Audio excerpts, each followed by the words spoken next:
جان من زندگی تو حرام نکن عزیزم، لحظه ها تو هدر نده.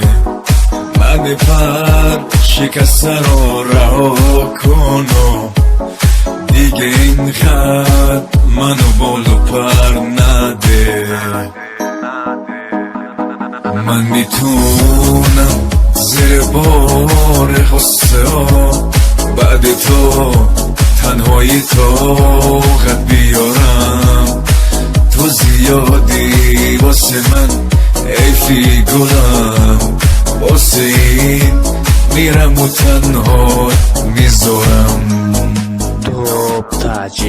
بعد از این برای من گریه نکن دیگه، من طاقت اینو ندارم.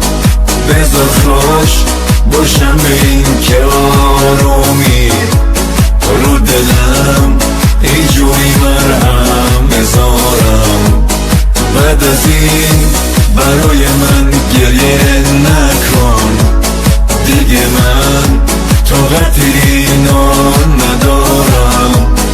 بذار خوش باشم به این که آرومی رو دلم اینجوری مرهم بذارم.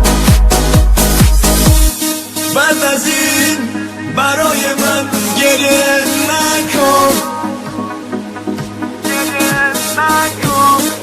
برای من گریه نکن، گریه نکن. بعد از این برای من گریه نکن، بعد از این برای من گریه نکن.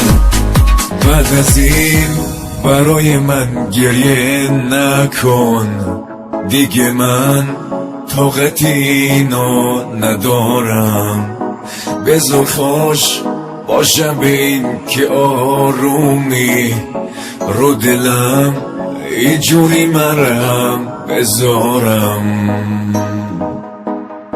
غصه منو نخور که بعد تو چجوری با بی کسیم سر میکنم.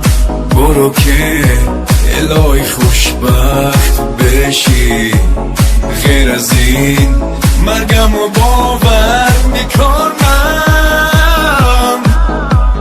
بعد از این برای من گریه نکن دیگه، من طاقت اینو ندارم. بذار خوش باشم به این که آرومی رو دلم اینجوری مرهم بذارم.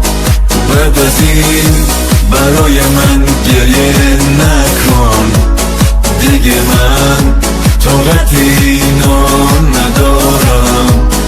بذار خوش باشم به این که